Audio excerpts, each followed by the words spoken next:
Lena Moore's hands were shaking so hard she could barely hold her phone. 3 strangers were living in her house. Her house. And the police had just walked away, telling her there was nothing they could do. Her daughter's stuffed animals were scattered in the dirt. Her son was crying in the back seat of her car. And the man standing in her doorway was laughing, filming her tears for the internet. 24 hours later, the ground would shake with the roar of 300 motorcycles.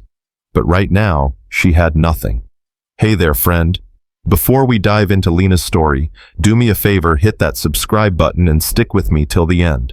And drop a comment telling me what city you're watching from. I want to see how far this story of justice and brotherhood can travel. Now let's get into it. Lena's key didn't fit.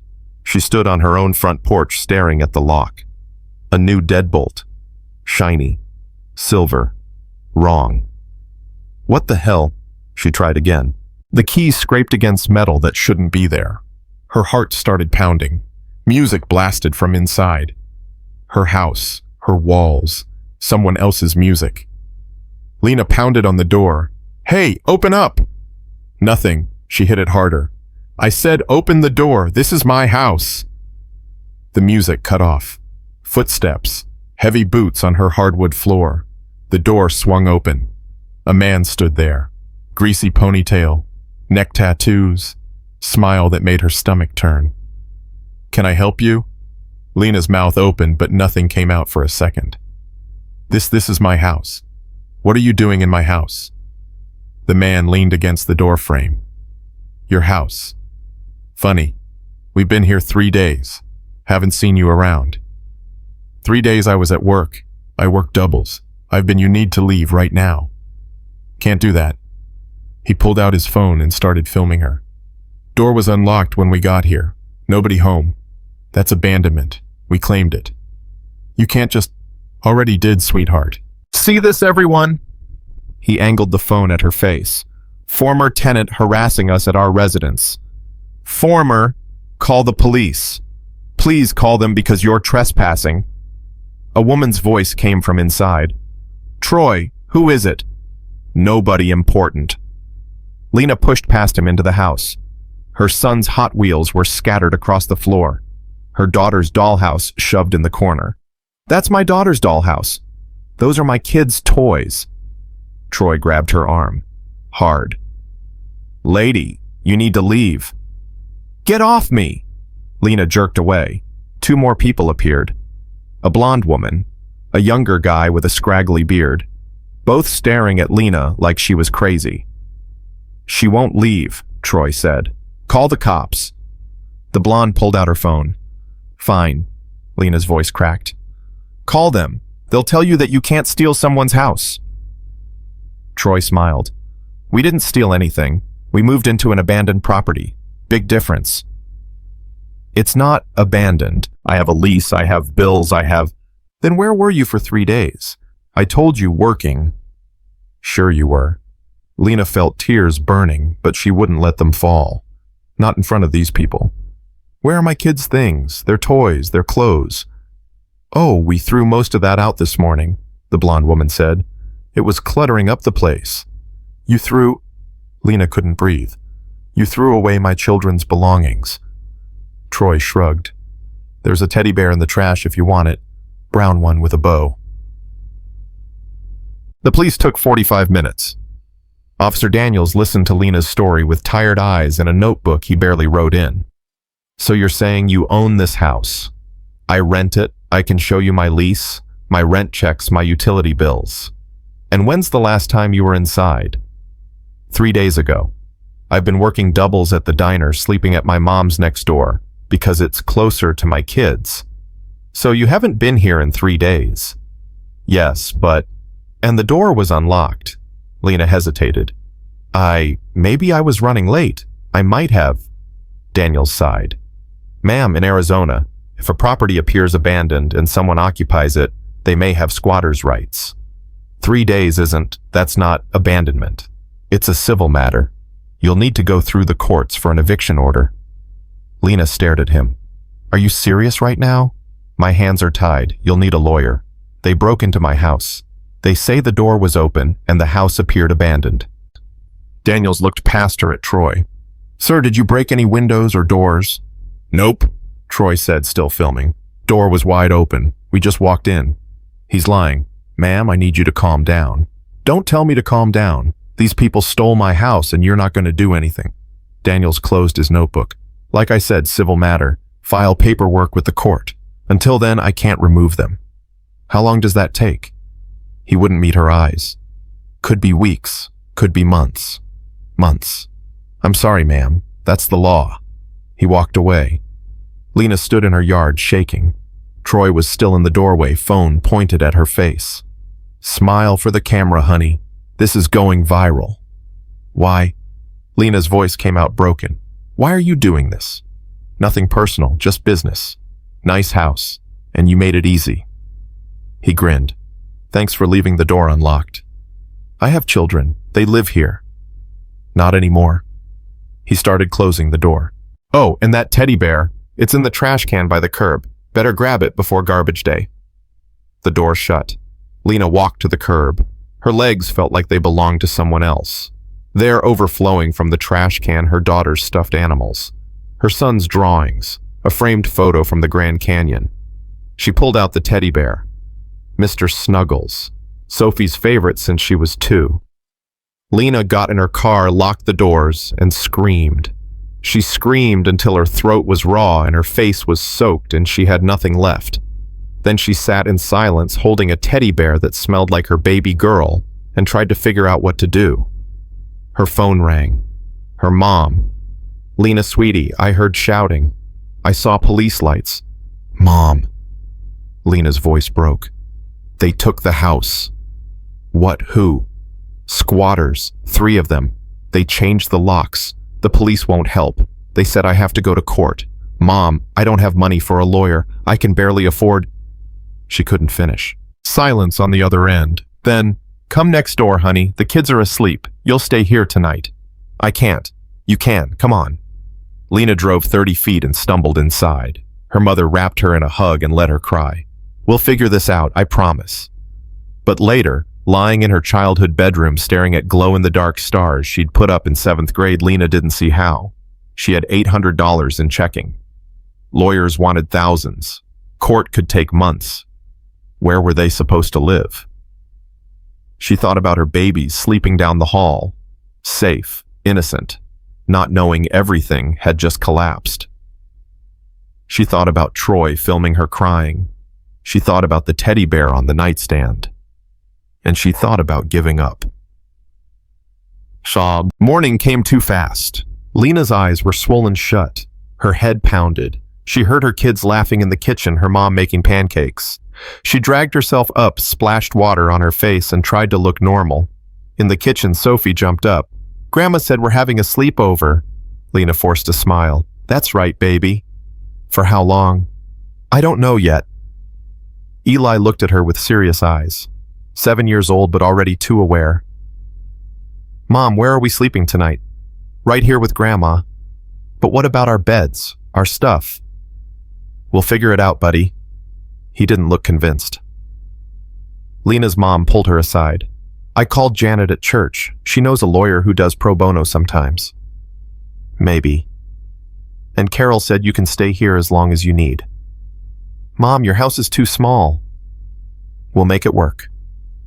Lena's phone buzzed. Text from her boss. Where are you? Shift started 20 minutes ago. Oh, God. She'd forgotten about work. I have to go. Lena, you didn't sleep. I can't lose my job, too. She kissed her kids and ran. Done. Martin was waiting when she rushed through the diner's back door. You're 40 minutes late. I know, I'm sorry. I had an emergency. This is the 3rd time this month. I know, and I'm so sorry, but... Lena. Martin sighed. I like you, you're good, but I can't have people showing up whenever they feel like it. It won't happen again. Make sure it doesn't. One more time and you're done. Lena nodded and grabbed her apron. The breakfast rush hit hard. She took orders, poured coffee, delivered plates, smiled at customers. All on autopilot. Her mind was somewhere else. On her break, she sat in her car and called lawyers. First one, we'll need a $1,500 retainer. Second one, eviction cases are backed up, 4 to 6 months maybe. Third one, do you have documentation proving residency lease agreement, utility bills in your name, and can you prove continuous occupancy? I have the lease and bills, but I wasn't there for 3 days. That's going to be a problem. The squatters will argue abandonment. 3 days isn't abandonment. In Arizona, it's complicated. We can argue it, but it'll take time and money. Lena hung up. 6 months. $1,500. Complicated. Her phone buzzed. Unknown number. A text. Hey, Mama saw your meltdown on TikTok. Maybe next time don't leave your door unlocked, LOL. Below it, a screenshot from Troy's video, Lena crying on her lawn face, red and swollen. Her hands started shaking. She wanted to throw the phone. She wanted to scream. She wanted to drive back and drag those people out by their hair. But she couldn't, because she had to work, had to smile, had to pretend everything was fine. So she took a breath, wiped her eyes, and went back inside. The shift dragged on forever. A man at table 6 complained his eggs were too runny. A woman at table 12 wanted a refund because her toast was too dark. A kid spilled orange juice all over the floor, and the mother just laughed while Lena cleaned it up. Every smile felt like glass in her throat. When her shift finally ended, she picked up the kids from her mom's. Can we go to the park? Eli asked. Sure, buddy. At the playground, she sat on a bench and watched them on the swings. For a few minutes, their laughter almost made her forget. Then Sophie ran over. Mommy, can we go home after this? Lena's chest tightened. Not today, baby. Tomorrow. Maybe. Why can't we go home? Because there's a problem with the house right now. What kind of problem? A grown-up problem. Don't worry about it, okay? Sophie frowned, but Eli called her to the slide. She ran off. Lena sat there feeling like the worst mother alive. She couldn't protect them, couldn't even give them their own beds. Her phone rang. Unknown number. She almost didn't answer. Hello? Is this Lena Moore? Deep voice, rough but not unkind. Who's asking? Rick Lawson. Friends call me Bear. I heard you might need some help. Lena frowned. I don't know who you are. Sally Jenkins. Works at the gas station on 89. She's my buddy's cousin. Told me what happened. Lena remembered that morning. Pumping gas while crying. An older woman asking if she was okay. Lena had broken down, told her everything. I don't need help from strangers. Fair. But you do need help from someone. What are you talking about? You ever heard of the Iron Hawks Motorcycle Club? Lena's heart skipped. The bikers. That's right, Flagstaff-based. We help families in trouble. What happened to you? That's exactly the kind of wrong we fix. I can't afford. Didn't mention money. This is what we do. We help people who need it. Why would you help me? Because nobody should have their home stolen, especially not a single mom with 2 kids. That's not right. And if the law won't fix it, we will. How? Let me worry about that. Can you meet me tomorrow morning, Rosie's Diner on Main, 8 o'clock? I know it. Just you and me. We'll talk. No pressure. If you don't like what I say, you walk away. We never bother you again. Deal. Lena watched her kids playing. She thought about Troy's smile, about 6 months of court battles she couldn't afford, about sleeping in her childhood bedroom while strangers lived in her house. Okay, she whispered. 8 o'clock. Good. See you then, Lena. He hung up. That night, Lena couldn't sleep. She kept thinking about bikers, about strangers offering help, about what they might want in return. But she also thought about her kids asking when they could go home, about Troy filming her tears, about the teddy bear that smelled like Sophie. At 2 in the morning, she gave up trying to sleep and made coffee. Her mom found her at the kitchen table staring at nothing. You okay, sweetie? No. Her mom sat down. Want to talk about it? I got a phone call from a biker. A biker? He said his club helps families in trouble. Said they want to help me. And I don't know if I should trust them. I don't know anything about these people. Her mom was quiet for a moment. What are your other options? Lena laughed bitterly. I don't have any. 3 lawyers all said the same thing. Months of court, thousands of dollars, and I might still lose. Then maybe you should hear what this man has to say. What if they want something I can't give? Then you say no and walk away. But Lena, honey, you need help. And if these people are offering it, at least listen. Lena nodded. Her mom was right. She had nothing to lose. The next morning, Lena dropped the kids at her mom's and drove to Rosie's diner. She got there 15 minutes early, ordered coffee, watched the door. At exactly 8 o'clock, a man walked in. Big, not fat solid. Like he'd spent his life lifting heavy things. Graying beard, leather vest with patches. He scanned the room, spotted her, and walked over. Lena. She nodded. Rick Lawson. But everyone calls me Bear. He held out his hand. She shook it. His grip was firm but gentle. He sat down across from her. Thanks for meeting me. I don't have much choice. You always have a choice. That's why we're here. So you can make one with all the information. A waitress came over. Bear ordered coffee and turned back to Lena. Tell me what happened. Everything. So she did. The whole story. Coming home to find strangers in her house. The new lock. Troy filming her. The police doing nothing. The lawyers saying it would take months. Bear listened without interrupting. When she finished, his jaw was tight. These people, he said slowly.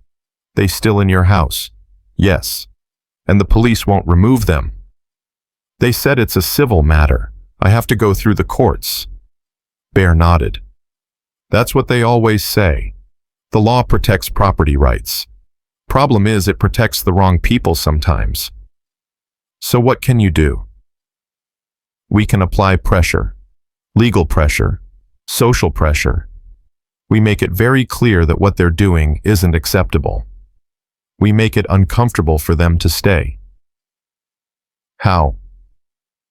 My club has 300 members. We can have bikes outside your house 24 hours a day.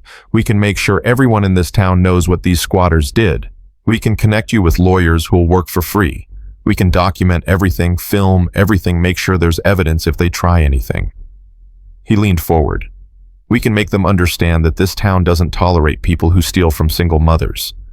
You'd do all that? We would. Why? Bear was quiet for a moment. You got kids, Lena. So do most of us. Some of us are single parents. Some of us know what it's like to have the system fail you. And all of us believe that there's right and there's wrong. What happened to you? That's wrong. And we fix wrong. Lena felt tears coming again. I don't have money to pay you. Didn't ask for money. Then what do you want? For you and your kids to have your home back. That's it. I don't understand. Why would you help a stranger? Bear smiled. It was a sad smile. Kind. Because 10 years ago I was the stranger who needed help, and someone helped me. Now I return the favor. That's how it works. Lena stared at her coffee. What if this doesn't work? What if they still won't leave? Then we keep going. We don't quit, Lena. That's the one rule. We don't quit on families. She looked up at him. This big, rough man with gentle eyes and scars on his knuckles. This stranger offering to fight for her. When would you start? Tomorrow morning. I'll need your address and any documentation you have. Lease bills, anything proving you live there. Then we ride. Just like that. Just like that. Lena felt something she hadn't felt in days. Hope. Small and fragile, but there. Okay, she whispered. Okay, let's do it. Bear smiled. Good. Now finish your coffee. We've got work to do. That afternoon, Lena met Bear at a warehouse on the edge of town. Inside, 20 bikers were working on motorcycles, talking, laughing. They all stopped when she walked in. Bear introduced her. This is Lena Moore. She's the single mom I told you about. These are my brothers and sisters. A woman with silver braids stepped forward. Name's Rita. I'm sorry for what happened to you. Thank you. A younger guy with a prosthetic leg came over. Jake, Marine. Lost my leg in Fallujah, lost my house to foreclosure when I got back. I get it. One by one they introduced themselves. Danny, Marcus, Sarah, Tom, each with their own story, each offering help. Bear pulled out a map of Lena's neighborhood. Here's the plan. Tomorrow morning, 7 a.m., we ride to her street. We park legally, we stay quiet, we cause no trouble. We're just there, visible, letting these squatters know they've got attention. What if they call the cops? Someone asked. Let them. We're not breaking any laws. We're exercising our right to assemble. And we're making it very clear that this community is watching. Rita raised her hand. What about media? Good idea. I'll call Channel 12. They love stories like this. Jake nodded. I'll get my lawyer buddy to draft an eviction notice. Put some legal pressure on them. Perfect. Bear looked at Lena. You good with all this? She nodded, overwhelmed. I don't know how to thank you. Don't need thanks. Just need you to stay strong. Can you do that? I can try. That's all we ask. That night, Lena told her kids they might be going home soon. Really? Sophie's eyes lit up. Maybe. Some friends are helping us. Eli looked skeptical. What kind of friends? Good people, that's all that matters. She tucked them into bed, Sophie on the couch, Eli on an air mattress. They fell asleep, quickly exhausted from the chaos. Lena sat in the kitchen with her mom. You really think this will work? Her mom asked. I don't know, but it's better than doing nothing. These bikers, are they safe? I think so. I hope so. Her mom squeezed her hand. Then I hope so too. Lena went to bed early but couldn't sleep. She kept thinking about tomorrow, about 300 motorcycles, about Troy's face when he saw them, about the possibility, small but real, that she might get her home back. At midnight, her phone buzzed. Text from Bear. Get some rest. Tomorrow we ride for you. Lena smiled for the first time in days. Tomorrow. Tomorrow everything might change. Dawn came cold and gray. Lena was up at 5, showered, dressed, made coffee she was too nervous to drink. Her mom was already awake making breakfast for the kids. You ready for this? Her mom asked. No, but I'm going anyway. At 6:30, Lena drove to the meeting point, a parking lot 2 blocks from her house. Already motorcycles were gathering. Dozens of them. Chrome and leather and engines rumbling like thunder. Bear was waiting. Morning. Morning. You okay? Terrified. He smiled. Good. Means you're paying attention. Come on. He led her to his bike. A massive Harley, black and chrome with Iron Hawks patches on the saddlebags. You ever ridden before? No. Today's a good day to start. Helmets in the back. I'm riding with you. You're leading us. This is your fight, Lena. We're just backup. She felt tears threatening. I don't deserve this. Everyone deserves someone in their corner. Now come on. Time to take back what's yours. Lena put on the helmet. Bear helped her onto the bike behind him. She wrapped her arms around his waist and held on tight. The engine roared to life. Behind them, 100 more engines answered. And then they rode. Down Main Street. Past the gas station where Sally worked, she was outside waving. Past the diner where Lena worked, Martin stood in the window nodding. Past the playground where her kids loved to play. And then onto Pinewood Drive. Lena's street. Her house at the end. As they approached, she saw Troy step onto the porch. He looked at the approaching motorcycles, and his face went pale. Bear pulled up to the curb directly across from her house. He killed the engine. Behind them, one by one, 99 more bikes pulled up, filled the street, lined both sides. Silence. Troy stood on the porch, phone in hand, but not filming now, just staring. Bear helped Lena off the bike. She pulled off the helmet and walked across the street to face the man who'd stolen her home. Hi, Troy, she said quietly. I brought some friends. Troy's smile vanished. He stepped back, bumping into the doorframe. His phone dropped to his side. Behind him, the blonde woman appeared, took one look at the street, and her face went white. What the who are these people? Bear stepped forward. Didn't rush, didn't threaten. just walked up to the porch with his hands visible, calm as Sunday morning. "Morning, folks. Name's Rick Lawson. These are my friends from the Iron Hawks Motorcycle Club." He gestured behind him at the 100 bikes lined up like soldiers. "We're here about the house you're occupying."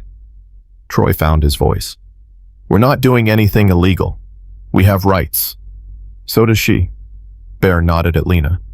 "This is her house, her lease, her bills, her kids' toys you threw in the trash." The door was unlocked. "That's not how this works, son, and you know it."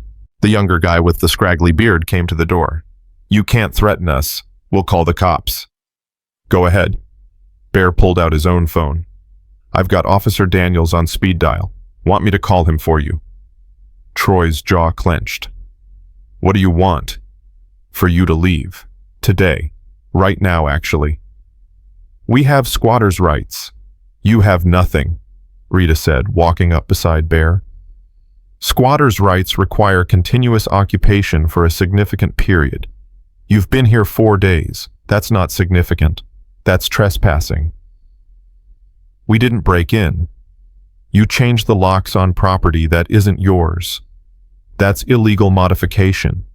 You disposed of belongings that aren't yours. That's theft. You filmed and posted a video harassing the actual tenant. That's cyber harassment." Rita smiled, cold, sharp. "I'm a paralegal, honey. Want me to keep going?" The blonde woman grabbed Troy's arm. "Troy, maybe we should—" "Shut up, Crystal." Troy turned back to Bear. "You think you can scare us? We know our rights. The cops already said this is civil. You can't touch us." "You're right," Bear said. "We can't. But we can stand here. All day. All night. We can make sure everyone in this neighborhood knows exactly what you did. We can document every move you make.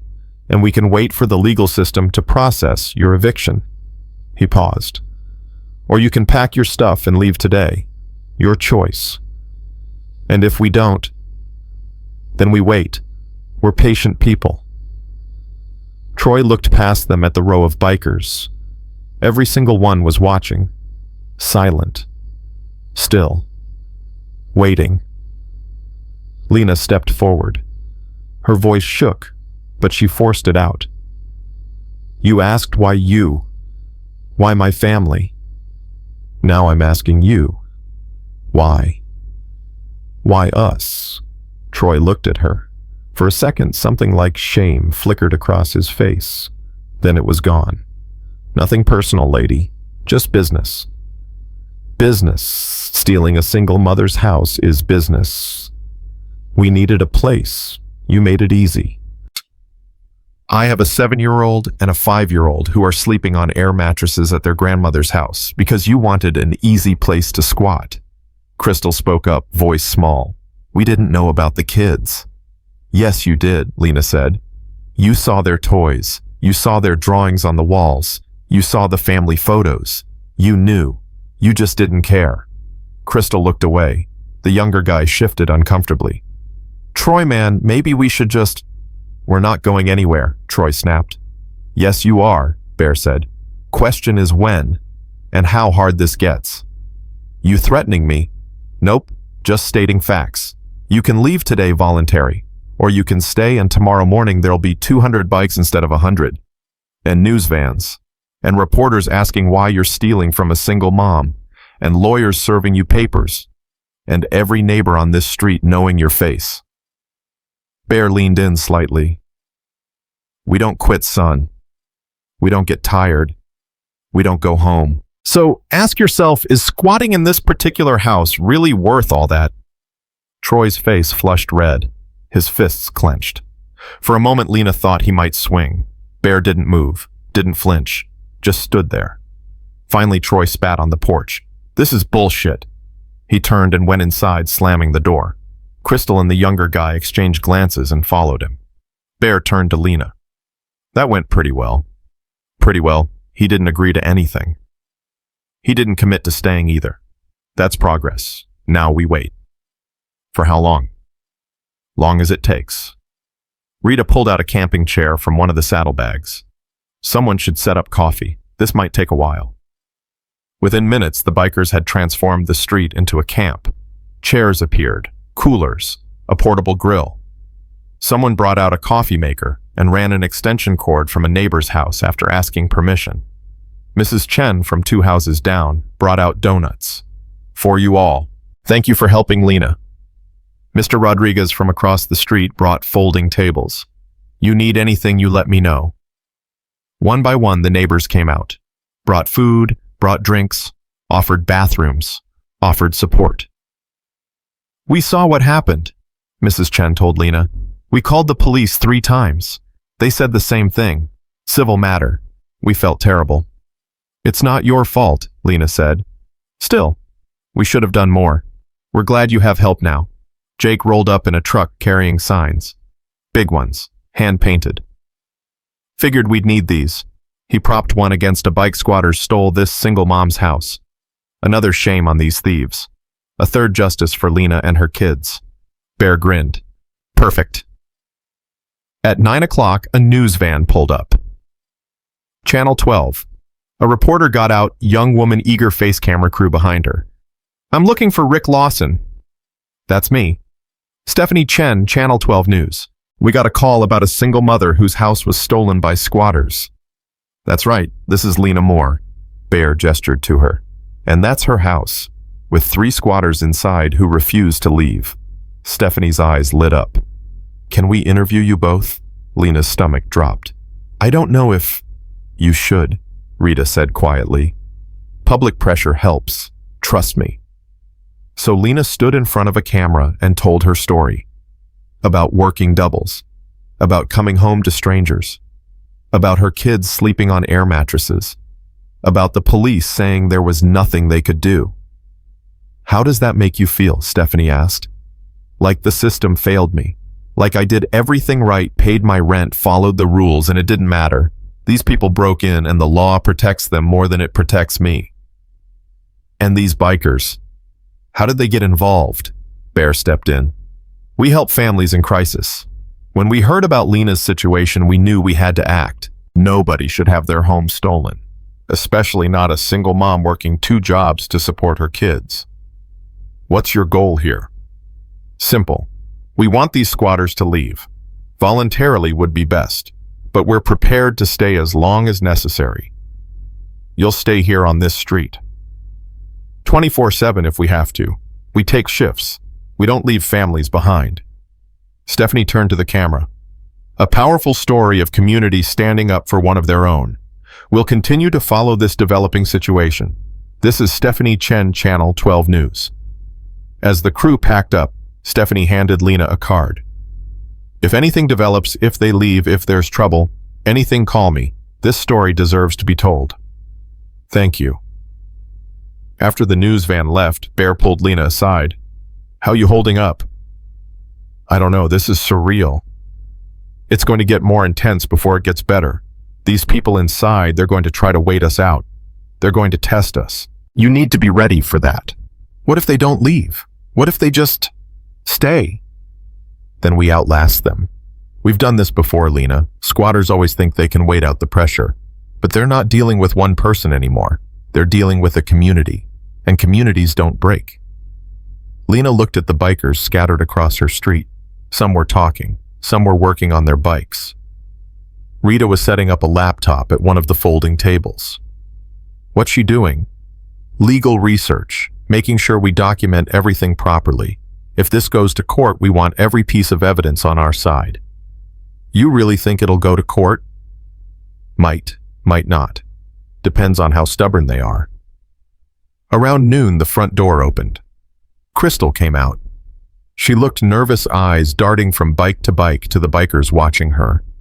She walked to the edge of the porch. Can I talk to someone? Bear stood. I'm listening. Not you.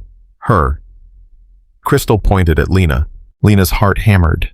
She walked across the street, stopping at the bottom of the porch steps. What? Crystal's voice was quiet. Troy doesn't know I'm out here. He's in the back making phone calls. But I wanted to say, I'm sorry. About your kids. I didn't think about, I saw the toys, but I didn't really think about real kids sleeping somewhere else. They're sleeping on the floor at their grandmother's. My daughter cries every night asking when we can go home. Crystal flinched. I'm sorry. Then leave. It's not that simple. Yes, it is. Pack your stuff and go. Troy won't. He says we have rights. He says we can make money off this if we play it right. Make money? How? Crystal looked ashamed. He's already talking to lawyers about suing you for harassment. Says all these bikers and the news, it's intimidation. He thinks he can settle for cash. Rage flared in Lena's chest. Are you kidding me? He steals my house and now he wants to sue me. I'm just telling you what he's saying. Cody, the young guy, he wants to leave too. But Troy, he's not going to back down. Then what are you doing out here? Warning you, I guess. Troy's got a temper. If this keeps up, if the pressure keeps building, I don't know what he'll do. Is that a threat? It's a warning. I don't want anyone to get hurt.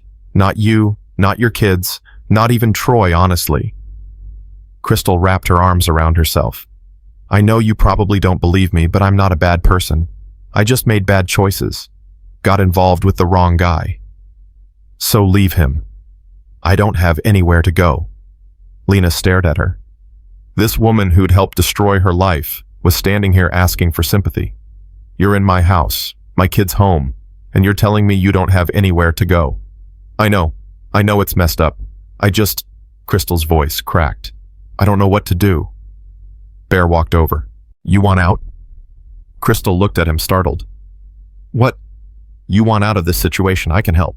We've got resources, shelters, programs for women trying to get away from bad relationships. You want help? We'll help, but you have to leave this house. Today. Troy will lose it if I just leave. That's not your problem. You're not responsible for his choices. Only yours. Crystal bit her lip. Can I think about it? You've got till sundown. After that, the offer's off the table. Bear's voice wasn't unkind. Everyone deserves a second chance, but you have to take it. Crystal nodded and went back inside. Lena turned to Bear. You really think she'll leave? Maybe. Fear's a powerful thing. She's scared of Troy, but she's also scared of what happens if she stays. We just gave her an option. Now it's up to her. The afternoon dragged on. The Arizona sun beat down, turning the street into an oven. The bikers rotated shifts, some heading home to rest, others arriving fresh. But the number never dropped below 50 bikes. Neighbors brought more food, more drinks, more support. Lena's mom brought Eli and Sophie. Sophie saw the motorcycles and her eyes went huge. Mommy, are these your friends? Yes, baby, these are my friends. Eli was more skeptical. Are we going home today? I hope so, buddy.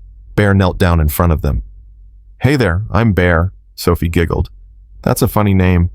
It's a nickname. You know what a nickname is? She nodded seriously. My real name is Sophia, but Mommy calls me Sophie.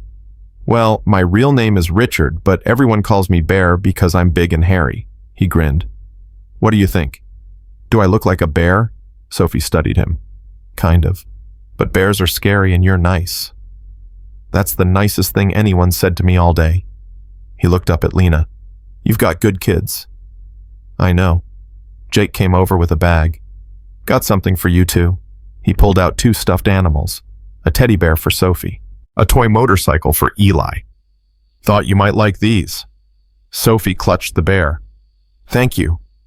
Eli turned the motorcycle over in his hands. This is cool. You like bikes? Jake asked. I guess. I've never been on one. Well, maybe when you're older. For now, you've got that. Jake ruffled his hair. You taking care of your mom? Eli nodded seriously. I'm trying. That's all anyone can ask. Keep it up, soldier. As the kids played with their new toys, Lena felt tears coming again. These strangers were treating her children with more kindness than the system that was supposed to protect them. Bear stood beside her. They're going to be okay. All of you are. How do you know? Because you're fighting, and you've got people fighting with you. That's all that matters. Around 4 o'clock, movement from the house. The front door opened. Cody, the younger guy, came out carrying a duffel bag. He looked scared, but determined. He walked down the porch steps past Lena straight to Bear. I want out. Okay. You got somewhere to go. My sister lives in Tempe. If I can get there, I can crash with her. You got a car? No, Troy drove us here. Bear pulled out his wallet and handed Cody $200. Bus station's on 5th. That'll get you to Tempe and then some. Cody stared at the money. Why are you doing this? Because everyone makes mistakes. Doesn't mean you can't fix them. Take the money. Go to your sister. Start over. What about Troy? That's not your problem anymore. Cody nodded and walked away. He didn't look back. 10 minutes later, Crystal appeared. She had a backpack. Her eyes were red like she'd been crying. She stopped in front of Lena. I'm leaving. Troy doesn't know yet. When he finds out, he's going to be furious. That's not my problem, Lena said. I know, I just wanted to say, I'm sorry, really, for all of it. Crystal's voice shook. I hope you get your house back. I hope your kids are okay. She walked to Rita, who was waiting with information about a women's shelter. And then there was one. Troy was alone in the house. Bear smiled. Now it gets interesting. The sun was starting to set when Troy finally realized his friends were gone. He came to the window, looked out, and his face went from confusion to fury in seconds. He burst through the front door. Where are they? Left, Bear said calmly. They decided this wasn't worth it. You paid them off. Nope. Just gave them options. They made their choices.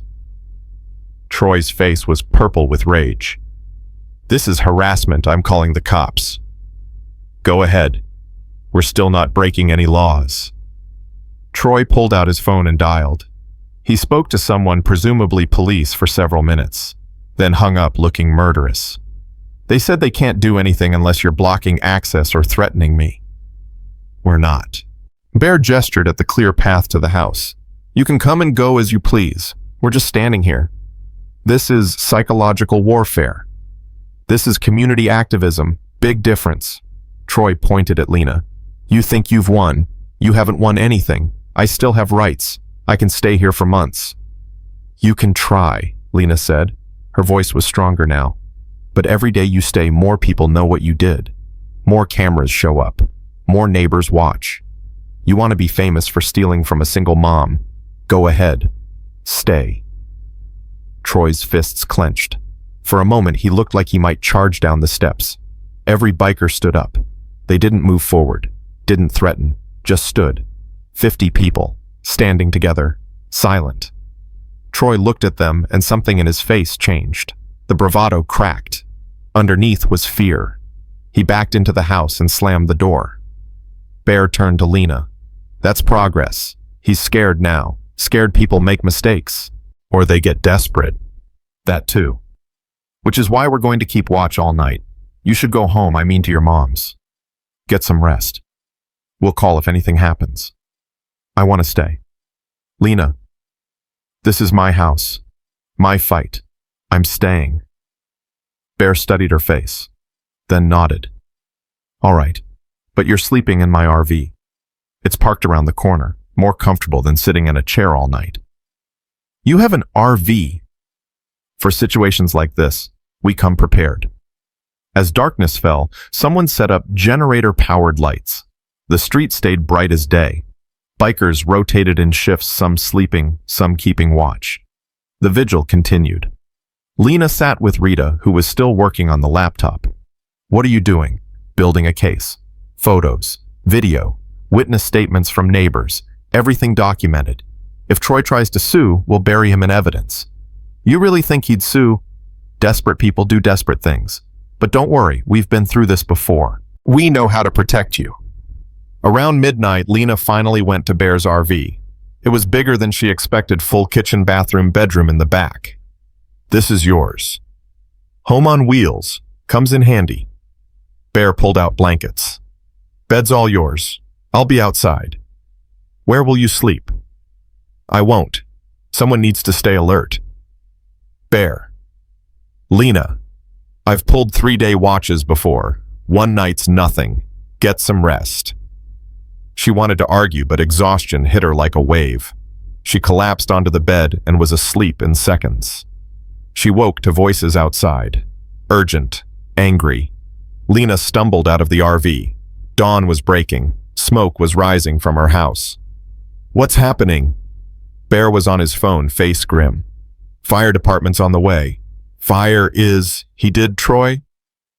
Looks like he tried to burn some papers in the fireplace. Chimney's blocked. Smoke backed up into the house. He's still inside. Oh my God. Sirens approached. Fire trucks, police, ambulances. Firefighters rushed into the house. 2 minutes later, they dragged Troy out. He was coughing, covered in soot, eyes streaming. Paramedics checked him over. Minor smoke inhalation. He'd be fine. Officer Daniels approached Lena. "Ms. Moore, I think we need to talk." Her heart sank. "Am I in trouble?" "No, but this situation has escalated. I need to know, are you willing to press charges against Mr. Geller for criminal trespassing and destruction of property? I thought you said it was a civil matter." That was before he tried to burn the house down. That changes things. Lena looked at Troy sitting in the ambulance, looking small and defeated. Then she thought about her kids, about Sophie crying for home, about Eli's serious eyes asking when they could go back. "Yes," she said firmly. "I want to press charges." Daniels nodded. "We'll need a statement, and I apologize, Ms. Moore. We should have handled this differently from the start." "Yes, you should have." As police arrested Troy and led him to a patrol car, Bear walked over to Lena. "You okay?" "I think so. Is my house smoke damage? Nothing structural. We can clean it up." He smiled.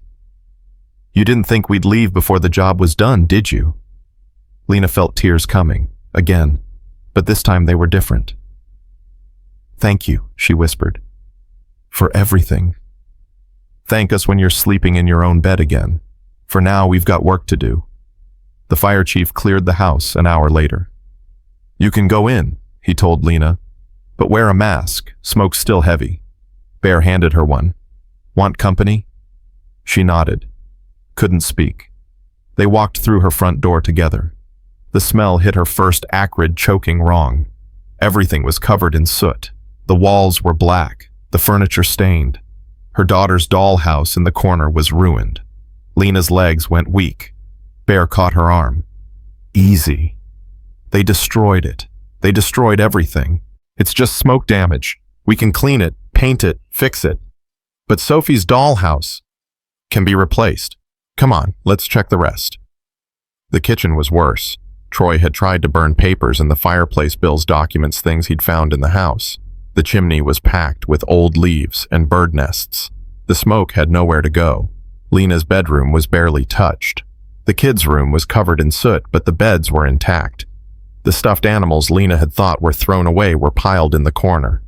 "He didn't throw everything out," Bear said quietly. "He moved it." Why would he do that? Maybe Crystal or Cody stopped him. Maybe he had a moment of conscience. Doesn't matter now. In the bathroom, Lena found her mother's jewelry box, the one her grandmother had given her. It was open items scattered across the counter. Some pieces were missing. "He stole from me." Her voice was flat. "He didn't just take my house. He stole my grandmother's jewelry." And Bear pulled out his phone. "I'm calling Daniels. That's larceny on top of everything else." They went back outside. Lena pulled off the mask and gulped clean air. Rita came over. "How bad?" "Bad, but fixable." Bear looked at his phone. "Fire chief's report says the damage was intentional. Troy tried to destroy evidence. That's another charge." "Good. Stack them up." Rita turned to Lena. "How you feeling?" "Numb." "That's normal. You're in shock. It'll hit later. For now, just breathe." Lena's mom arrived with the kids. Sophie took one look at the black smoke stains on the windows and started crying. "Mommy, is our house broken?" Lena knelt down. "It's hurt, baby, but we're going to fix it." "How?" "These friends are going to help us. In a few days, it'll be good as new." "Promise?" "Promise." Eli stood silent, staring at the house. His face was closed off, unreadable. He'd gotten good at hiding his feelings. Buddy. Lena touched his shoulder. You okay? No. At least he was honest. I know, but it's going to get better. When? Soon. He didn't look convinced. Neither was she. Bear gathered his people. 20 bikers stood in a circle while he laid out the plan. We need cleaning supplies, industrial strength, smoke remediation gear, paint, primer, whatever it takes. He pointed at Jake. You still got contacts at Home Depot? Yeah, I'll make some calls. Good. Rita, we need an insurance adjuster. Lena, you have homeowner's insurance. Renter's insurance, through the landlord. Okay, we'll need to contact him. Who owns the property? Mr. Hernandez. He lives in Phoenix. Number? Lena pulled it up on her phone. Bear dialed. Mr. Hernandez, Rick Lawson, calling on behalf of Lena Moore, your tenant on Pinewood Drive. Yes, sir. I'm afraid there's been an incident with your property. He explained everything, the squatters, the fire, the damage. Lena couldn't hear the other side of the conversation, but Bear's face stayed calm. Yes, sir. She's been an excellent tenant. This wasn't her fault. In fact, she tried to prevent it. Pause. We have a crew ready to start cleanup today. Professional grade work. We'll document everything for insurance. Another pause. No, sir. No charge to you. We're volunteers. We do this for families in need. Longer pause. I appreciate that, sir. Thank you. He hung up. Hernandez is coming down tomorrow to assess the damage. He's waiving this month's rent and the next. And he's putting in writing that none of this was your fault. Lena felt her throat close up. He's waiving rent. 2 months' worth. Said you've never been late in 3 years. Said you deserve better than what happened. I don't know what to say. Don't say anything. Just let us help. Within an hour, trucks arrived. Home Depot donated supplies, hundreds of dollars worth. Danny showed up with an industrial cleaning crew he'd worked with before. They owed him a favor. We'll handle the smoke damage, the crew chief said. Should take 2, maybe 3 days. 3 days. Lena couldn't believe it. That fast. We're motivated. He smiled. Your biker friends are very persuasive. Marcus organized a painting crew. Rita contacted a restoration service for the furniture. Sarah, a biker. Lena hadn't met yet, brought her teenage daughter who was an artist. She wants to repaint Sophie's dollhouse, if that's okay. Lena looked at the girl, maybe 16, with bright eyes and eager hands. You don't have to. I want to, the girl said. I love dollhouses, and what happened to you is so unfair. Please let me help. Okay, thank you. The girl beamed and got to work. By noon, the house was swarming with people, cleaning, scrubbing, repairing. The sound of work filled the street. Neighbors came out to watch. Mrs. Chen brought lunch for everyone. Mr. Rodriguez helped with the cleaning. Even Officer Daniel stopped by. I wanted to apologize again, he told Lena. We dropped the ball. We should have done more. You're doing it now. That's what matters. For what it's worth, Troy Geller's been charged with criminal trespassing, destruction of property, theft, and attempted arson. He's not getting out anytime soon. What about Crystal and Cody? They cooperated, gave statements against Troy. Crystal's at a women's shelter. Cody's with his sister. They're getting help. Lena nodded. She didn't have room in her heart to hate them. Not when they'd helped in the end. What happens to Troy now? Court in 2 weeks. With all the evidence against him, the video, the witness statements, the fire chief's report, he's looking at serious time. Plus the DA wants to make an example. Squatting's becoming a big problem in Arizona. They want to show there are consequences. Good. Daniels hesitated. The media's been calling. They want interviews. You don't have to do them if you don't want to. Will it help other people, other families dealing with squatters? Probably. Public awareness can lead to policy changes. Then I'll do them. That afternoon, 3 news crews showed up. Channel 12, Channel 8, Fox 10.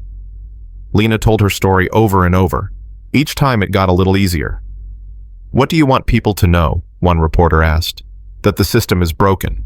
that we need better laws to protect tenants and homeowners, that squatters shouldn't have more rights than the people they're stealing from. She paused. But also that community matters, that when people stand together they can fix what's broken. These bikers, they saved my family, and I'll never forget that. Bear stood off to the side watching. When the cameras left, he walked over. You did good. I felt like an idiot, crying on TV. You felt like a human being. That's what people need to see, not a victim, a person. Fighting back. I don't feel like I'm fighting. I feel like I'm drowning and you're keeping my head above water. That's what community does. Nobody swims alone. By evening, the house was transformed. The smoke smell was fading. The walls were being scrubbed. The kitchen was almost clean. Sophie's dollhouse sat on the porch, freshly painted in bright colors. The teenage artist had added flowers and butterflies. Sophie saw it and squealed. It's beautiful. You like it? The girl asked. I love it. Thank you. Thank you. Thank you. Sophie hugged her legs. The girl's eyes teared up. You're welcome. Eli was quieter. He walked through the house with Lena inspecting everything. Is it safe now? He asked. Yes, baby, it's safe. What if they come back? They won't. Troy's in jail. The others are gone. But what if other bad people come? Lena knelt down. Then we'll deal with it. Together. We're not alone anymore, Eli. We have friends now. People who care about us. The bikers. Yes. Why do they care? They don't even know us. Because some people just do the right thing, not for money or credit, just because it's right. Eli thought about that. I want to be like that when I grow up. You already are, buddy. You take care of your sister. You take care of me. That's doing the right thing. He nodded, satisfied. That night, Lena's mom insisted everyone eat dinner together. She'd made enough food to feed an army lasagna salad, garlic bread. The bikers rotated through in shifts, eating in shifts, taking turns, keeping watch, even though Troy was gone. Why are you still watching? Lena asked Bear. Because until we're certain this is over, we don't drop our guard. Habit from the Marines. Never assume the threat's eliminated until you have confirmation. Troy's in jail. You have confirmation. Troy had friends, associates, people who might get ideas. We'll watch for a few more days. Make sure. After dinner, Rita pulled Lena aside. I've been looking into victim compensation. You might be eligible for funds to replace what was stolen and cover the time you missed from work. Really? Arizona has a crime victims fund. I'll help you file the paperwork. Won't be a lot, but it'll help. I don't know how to thank you. Thank me by paying it forward. When you're back on your feet, when you see someone else struggling, you help them. That's how this works. I will, I promise. Rita smiled. I believe you. Later, after the kids were asleep at her mom's house, Lena sat on her front porch, the one she'd been locked out of just 2 days ago. Now she could sit here again, could smell her own house, could see her own street. Bear sat down beside her. How you holding up? Better? Worse? I don't know. She laughed without humor. Is it normal to feel grateful and traumatized at the same time? Completely normal. You've been through hell. You're allowed to feel however you feel. I keep thinking about what would have happened if Sally hadn't called you, if you hadn't shown up. I'd still be fighting this alone, probably losing. But she did call, and we did show up. That's what matters. Why do you do this? Really? You said someone helped you once, but that's not the whole story, is it? Bear was quiet for a long time. Finally, he spoke. I was married once, 20 years ago, had a daughter, beautiful little girl named Amy. My wife left me when I got back from Iraq. Said I'd changed. She was right. I had. He paused. Lena waited. Lost my job, lost my apartment, ended up living in my truck with my daughter on weekends when I had custody. Tried to hide it from her, but kids know. They always know. His voice was rough. One night it was 15 degrees. My truck broke down. We were stuck in a parking lot. I didn't know what to do. And then this motorcycle pulled up. Big guy looked mean as hell. But he asked if we needed help, fixed my truck, gave me money for a motel, gave me a card for a veterans support group. Did you call them? Took me 2 weeks. But yeah, they helped me get a job, get housing, get my life together. And when I asked how to repay them, they said the same thing Rita told you. Pay it forward. Is that how the Iron Hawk started? Not exactly, but it's why we do what we do. Every single person in this club has a story. Someone helped them when they had nothing. Now we help others. What happened to your daughter? Bear smiled, sad but genuine. She's 28 now, teacher in California, married. I'm going to be a grandfather next spring. That's wonderful. It is, and it wouldn't have happened if that biker hadn't stopped to help. If he'd driven past, if he'd assumed I had it handled, I don't know where I'd be. Dead, maybe, or worse. There's worse than dead. Yeah, alive but broken. Alive but giving up. He looked at her. You didn't give up, Lena. You got knocked down hard and you got back up. That takes strength. I didn't feel strong. I felt terrified. Same thing sometimes. Courage isn't not being scared. It's being scared and doing it anyway. They sat in silence for a while. Then Bear stood. You should get some sleep. Tomorrow we tackle the bedrooms. Bear. Yeah. Thank you for telling me your story. Thank you for trusting us with yours. He walked back to his RV. Lena stayed on the porch a few minutes longer, breathing in the night air, feeling her heartbeat slow. For the first time in days, she felt something like peace. The next morning, Mr. Hernandez arrived. He was older than Lena expected, with gray hair and kind eyes. He walked through the house, slowly taking pictures, making notes. I'm so sorry this happened to you, he said. In 3 years, you've been a model tenant. You don't deserve this. Thank you, sir. And these people, he gestured at the bikers working throughout the house. They're remarkable. I've never seen anything like it. Neither have I. He examined the smoke damage, the cleaned kitchen, the repaired walls. They've done professional level work. Better than professional, actually. I'm impressed. They care. I can see that. He turned to her. When this is all fixed, and it will be soon, I'm reducing your rent. Permanently. $200 a month less. Lena's jaw dropped. Mr. Hernandez, you don't have to. I want to. Consider it compensation for what you've been through, and insurance against this ever happening again. You'll have more financial cushion, more security. I don't know what to say. Say you'll stay. You've made this house a home. I'd hate to lose you as a tenant. I'm not going anywhere. He smiled. Good. Now let me talk to your contractor friend about the final repairs. Bear walked Mr. Hernandez through the remaining work. Lena heard snatches of their conversation, timeline, materials, quality. They shook hands at the end. Mr. Hernandez looked satisfied.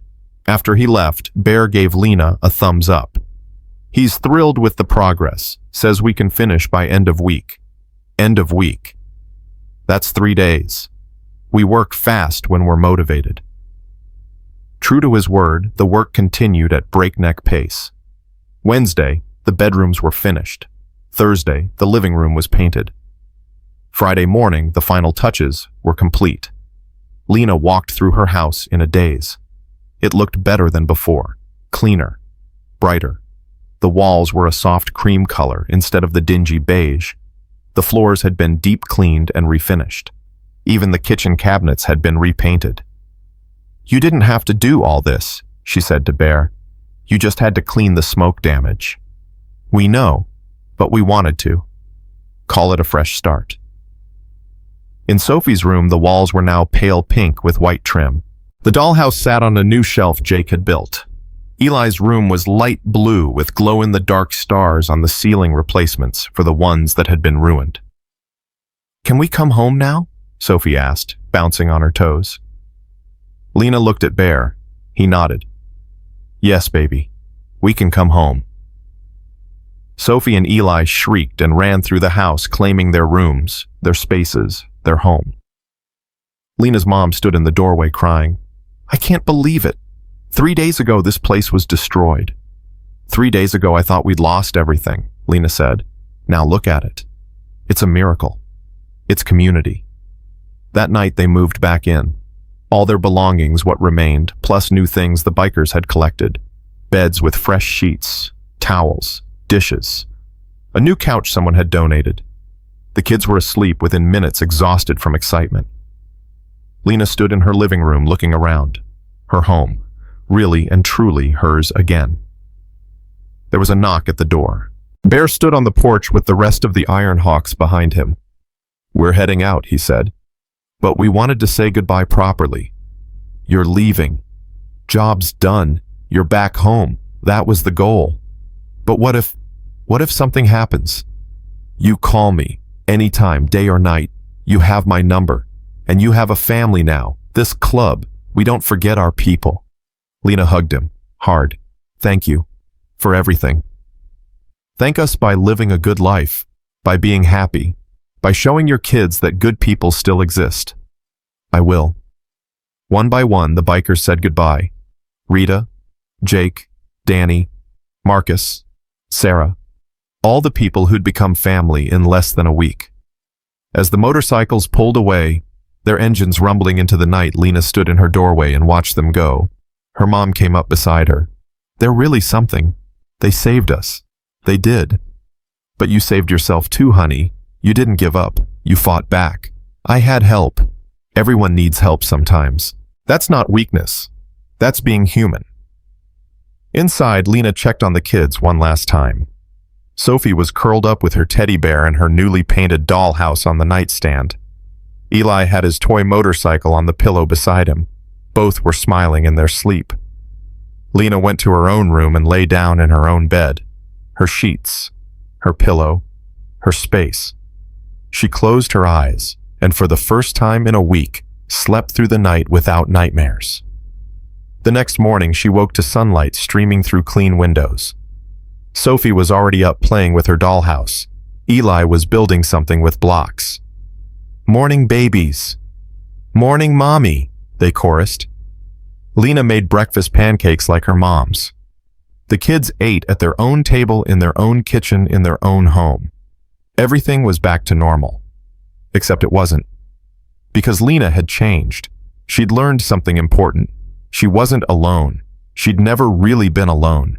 She'd just thought she was. Her phone rang. Unknown number. For a second, her heart jumped. But then she saw the name on the screen, Channel 12. "Hello? Ms. Moore. This is Stephanie Chen. I wanted to follow up on your story. We've had an overwhelming response. People want to help. Would you be willing to do another interview?" "What kind of help?" "Donations. Offers to volunteer with families facing similar situations. And something bigger, State Representative Morrison saw our story. She wants to introduce legislation to strengthen tenant protections against squatters. She'd like to meet with you." Lena's breath caught. "Legislation? Yes. Your story has sparked a movement. People are angry. They want change, and they want you to be part of it." "I don't know anything about politics." "You know about being a single mom who almost lost everything. That's more valuable than any political experience. Will you at least meet with her?" Lena thought about Troy, about Crystal and Cody, about all the other families who might be going through the same thing right now. "Yes," she said. "I'll meet with her." "Wonderful. I'll set it up. And Miss Moore, thank you for being brave enough to share your story." After she hung up, Lena sat at the kitchen table, mind spinning. Legislation, change, movement. She'd just wanted her house back. Now she might be part of something bigger. Her mom walked in. "Who was that town? Channel 12. They want me to meet with a state representative about changing the laws. Are you going to do it?" Lena looked at her kids safe and happy in their home. "Yes, if it helps even one other family, it's worth it. I'm proud of you, honey. I'm proud of me too." And she meant it. That afternoon, Lena returned to work at the diner. Martin saw her walk in and his whole face changed. "Lena, I saw you on the news. I had no idea what you were dealing with." "It's okay. It's not okay. I almost fired you while you were going through hell." "I'm so sorry." You didn't know. I should have asked. Should have cared more. He shook his head. Take whatever time you need. Your job is secure, and I'm giving you a raise. Martin, you don't have to. I want to. You're a good person dealing with a bad situation. That deserves recognition. Lena felt tears threatening again. When had she become such a crier? Thank you. Her shift was different that day. Customers recognized her, stopped her to express support, left bigger tips. One woman grabbed her hand and said, "You're an inspiration. My sister's dealing with squatters right now." Seeing your story gave her hope. Tell her to call me, Lena said. I'll connect her with the Iron Hawks. Really? Really? Nobody should fight alone. By the end of her shift, Lena had 3 phone numbers from people who knew families in similar situations. She texted them all to Bear with a simple message. More people need help. Can you handle it? His response came immediately. That's what we do. Send them our way. Walking to her car that evening, Lena felt lighter than she had in months, maybe years. The weight that had been crushing her was gone. Not because her problems had disappeared, she still had bills, still had struggles, still had fear, but she also had hope and community and purpose. She drove home, really home, and pulled into her driveway. Her house stood solid and welcoming, lights glowing in the windows, her kids visible through the glass playing and laughing. This was what mattered. This was what she'd fought for, and she'd won. 2 days later, Lena sat in State Representative Morrison's office, hands folded in her lap, trying not to feel out of place. The representative was younger than she expected, maybe 40, sharp suit, sharper eyes. She shook Lena's hand firmly. Ms. Moore, thank you for coming. I'm Jennifer Morrison.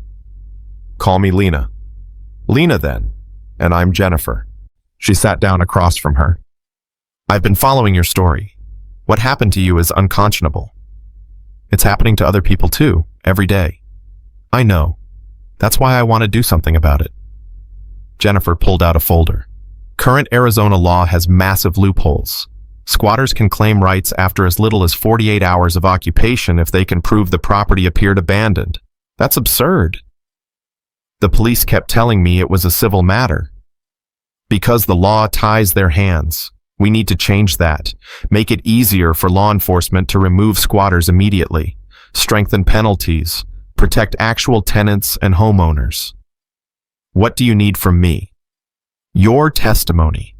When we present this bill to the legislature, I want you there. I want them to hear what you went through. Politicians respond to real stories from real people. Lena's stomach flipped. You want me to speak in front of the legislature? Yes. Would you be willing? I've never done anything like that. I'm just a waitress. You're a single mother who fought back against an unjust system. That's powerful. That's what we need. What if I mess up? What if I say the wrong thing? Jennifer leaned forward. Lena, there's no wrong thing. Just tell your story. Tell them about coming home to strangers in your house. Tell them about your kids sleeping on the floor. Tell them about the police doing nothing. That's all you need to do. When would this happen? 3 weeks. The bill goes to committee first, then full floor vote. I'll need you for both. 3 weeks. Lena's mind raced. Could she do this? Could she stand in front of politicians and cameras and tell her story again? Then she thought about the woman at the diner whose sister was facing squatters, about the families who'd reached out through Bear, about how many more were suffering in silence. Okay, she said. I'll do it. Jennifer smiled. Thank you. This is going to make a difference. I promise. When Lena got home, her mom was watching the kids. Sophie was coloring. Eli was reading. How'd it go? Her mom asked. She wants me to testify in front of the state legislature. Her mom's eyes went wide. Really? Really? In 3 weeks? Are you nervous? Terrified, but I'm going to do it anyway. That's my girl. That night, after the kids were in bed, Lena called Bear. Hey, he answered. How's the house? Perfect, thanks to you. But I'm calling about something else. She told him about the meeting with Jennifer, about the proposed legislation, about testifying. That's huge, Lena. You're going to help a lot of people. I hope so, but I'm scared I'll freeze up, that I won't say it right. You want to practice? Practice. Come to the clubhouse tomorrow night. We'll do a mock hearing, ask you questions, help you get comfortable talking about it. You'd do that. Of course, you're family now. Family helps family. The next evening, Lena drove to the Ironhawks clubhouse. Inside, 20 bikers sat in chairs arranged like a courtroom. Bear stood at the front. All right, everyone. Lena's going to testify in front of the legislature in a few weeks. We're going to help her prepare. Rita, you're up first. Rita stood. Ms. Moore, can you tell the committee what happened on the evening of October 1st? Lena's mouth went dry. I came home from work and found 3 people living in my house. And what did you do? I called the police. What did they tell you? That it was a civil matter, that I had to go through the courts. How did that make you feel? Lena paused. Feel, they were asking how she felt. Helpless, like the system had failed me. Good, Bear said. But give us more. Don't just say helpless. Make them understand what helpless means. Lena took a breath. I felt like I was drowning and nobody would throw me a rope. Like I'd done everything right, paid my rent, followed the rules, worked 2 jobs to support my kids, and none of it mattered. The people who broke the law had more protection than I did. Better, Rita said. Keep going. What happened to your children? They had to sleep on the floor at their grandmother's house. My daughter cried every night asking when we could go home. My son stopped talking. He just shut down because he didn't know how to process what was happening. By the end of the practice session, Lena was crying. But they were good tears, cleansing tears. You're ready, Bear said. You've got this. I hope so, Jake spoke up. Can I say something? Go ahead. When I came back from Iraq, I had to testify at a VA hearing to get my benefits. I was terrified. Thought I'd mess it up. But you know what I learned? The truth doesn't need to be perfect. It just needs to be true. You tell your truth, Lena. That's all you need to do. Everyone nodded, murmured agreement. Lena felt strength flowing back into her. Thank you, all of you. The next 2 weeks passed in a blur. Lena worked her shifts at the diner, took care of her kids, met with Jennifer twice more to go over the testimony, and slowly the fear transformed into determination. She wasn't just doing this for herself anymore, she was doing it for every family who'd been failed by the system. The night before the committee hearing, Lena couldn't sleep. She lay in bed going over her testimony in her head. What if she forgot something? What if she started crying and couldn't stop? What if nobody listened? Her phone buzzed. Text from Bear. You awake? Yes. Can't sleep. Me either. Want to talk? She called him. You're going to be great tomorrow, he said without preamble. How do you know? Because you care. Because it matters to you. That comes through. People respond to authenticity. What if I mess up? Then you mess up. Nobody's expecting perfection. They're expecting honesty. I wish you could come with me. I will be. We all will. Every single member of the Iron Hawks who can get off work will be in that hearing room. You won't be alone. Lena felt tears coming. Again. Thank you. Get some sleep. Tomorrow, you change the world. The next morning, Lena put on the nicest outfit she owned, a simple black dress her mom had bought her for a funeral years ago. She did her makeup carefully, pulled her hair back. Sophie watched from the bed. Mommy, you look pretty. Thank you, baby. Where are you going? To talk to some important people about what happened to us. Are you scared? A little, but I'm brave too. Sophie thought about that. Like a superhero, Lena smiled. Something like that. Her mom drove her to the state capitol building. It was massive, intimidating. Lena's hands started shaking again. You've got this, her mom said. I'm proud of you. Inside, Jennifer was waiting. Ready?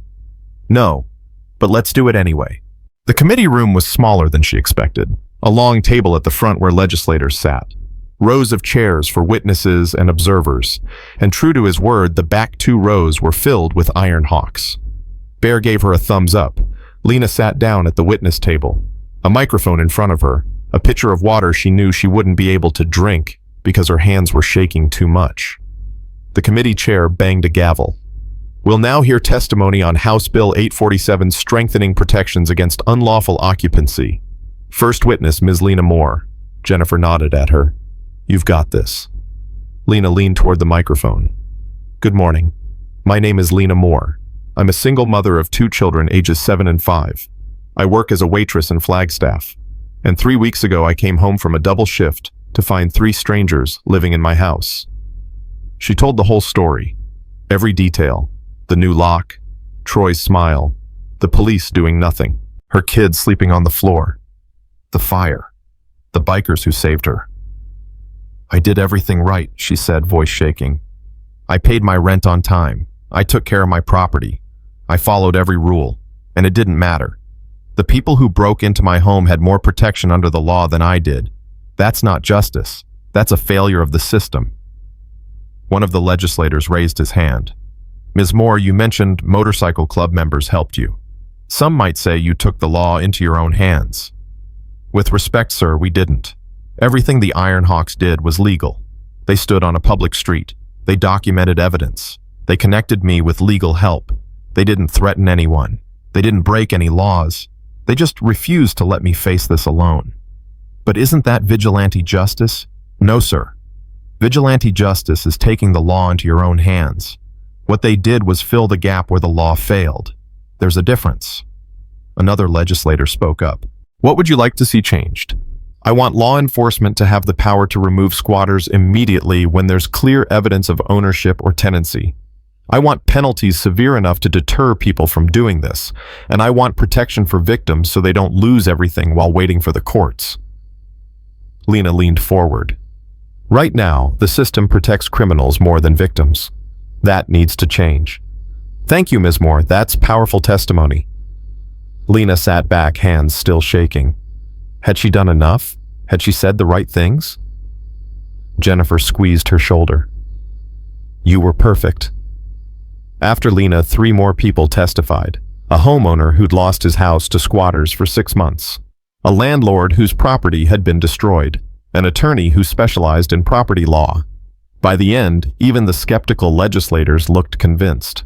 The committee chair banged his gavel again. We'll take this under advisement and vote next week.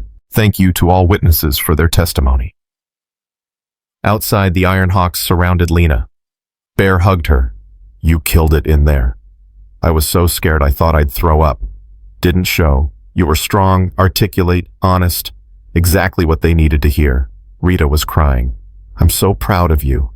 It's not over yet. They still have to vote. They will, Jennifer said, joining them. I've been doing this 15 years. I know when testimony lands. Yours landed. Hard. What happens now? Committee votes next week. If it passes, it goes to the full legislature. Then the governor's desk. But I'm confident. You made this real for them. That night, the story hit the news again. Video of Lena's testimony went viral. Social media exploded with support. Justice for Lena trended on Twitter. People shared their own squatter stories. A GoFundMe appeared. Lena hadn't even started it, raising money to help other families facing similar situations. The attention was overwhelming. Lena's phone wouldn't stop buzzing. Interview requests, support messages, hate mail from people who thought she was lying. She turned off her phone and sat with her kids. This was what mattered. Not the noise, not the attention. Just this. Her babies safe in their home. Mommy, are you famous? Eli asked. No, baby. I'm just someone who told the truth. Kids at school saw you on TV. They said you're a hero. Lena's throat tightened. I'm not a hero. I'm just a mom. You're my hero, Sophie said, climbing into her lap. That was all Lena needed to hear. A week later, Jennifer called. The committee passed the bill, 9-2. Really? Really? It goes to the full house next week. Can you come testify again? Again. Just briefly. A few minutes. But your presence matters. It reminds them why this is important. Okay, I'll be there. The full house hearing was bigger, more people, more cameras, more pressure. But Lena's testimony was shorter this time, just 3 minutes. 3 weeks ago, I thought I'd lost everything. Today, I'm asking you to make sure no other family has to go through what mine did. Vote yes on House Bill 847. Protect families, punish criminals, fix the system that's broken. She sat down. The room erupted in applause. The bill passed the House 48-12, then the Senate 24-6. Then 2 weeks later, the governor signed it into law. Lena stood beside Jennifer at the signing ceremony, cameras flashing, reporters shouting questions. How does it feel to have changed the law? One asked. It feels like justice, not just for me, for everyone who comes after. What will you do now? Lena looked at Bear standing in the back with his club, at Rita, who'd become a friend, at all the people who'd stood with her when she had nothing. I'm going to keep helping. There's a network now, Families Helping Families. People facing squatters can call us. We connect them with resources, legal help, community support, whatever they need. Is this a new organization? It's called Home Defenders. We launched it last week. Lena smiled. Nobody should fight alone. That's our motto. After the ceremony, Jennifer pulled her aside. You know what you've done right? You've started a movement. I just wanted my house back. And you got it. And then you made sure other people could get theirs too. That's heroism, Lena. I had help. The best heroes always do. That night, Lena hosted a celebration at her house. The Iron Hawks came. Her neighbors came. Her co-workers from the diner came. Even Officer Daniels showed up. I owe you an apology, he said. I should have done more. I will going forward. This new law gives us tools we didn't have before. Because of you. Because of all of us, Lena corrected. Her house was full of laughter, music, food, joy. Her kids ran around playing with Jake's nieces. Her mom was crying happy tears. Bear was manning the grill like he'd done it 1,000 times. This was home, not just the building, the people in it. Later, when everyone had left and the kids were asleep, Lena stood on her front porch, the same porch where Troy had stood 3 weeks ago, smirking and filming her tears. Now it was hers again, really and truly hers. Bear walked over. You good? I'm good. You did something amazing, you know. Changed the law, started an organization, gave people hope. You did that, you and your club. We opened the door, you walked through it. Big difference. Lena smiled. Can I ask you something? Anything.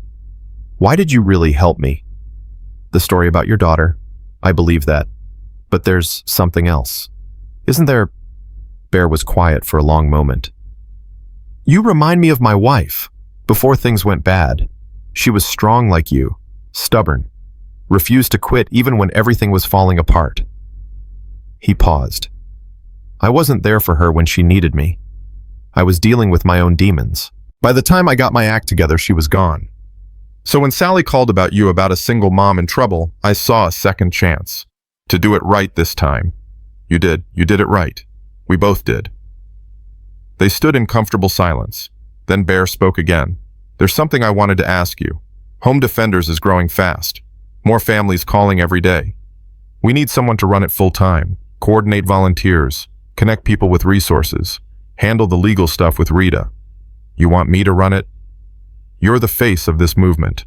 People trust you, and you understand what they're going through because you lived it. Bear, I'm a waitress. I don't know how to run an organization. So learn. We'll help. But this needs you. These families need you. Lena's mind spun. Quit her job. Run a nonprofit. It was crazy. It was also exactly what she wanted to do. How would I even afford it? I need to work. We've got donors.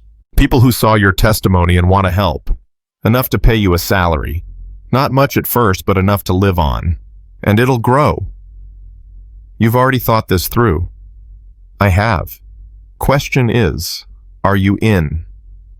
Lena looked at her house, at the life she'd rebuilt, at the community that had saved her. Yes, she said. I'm in.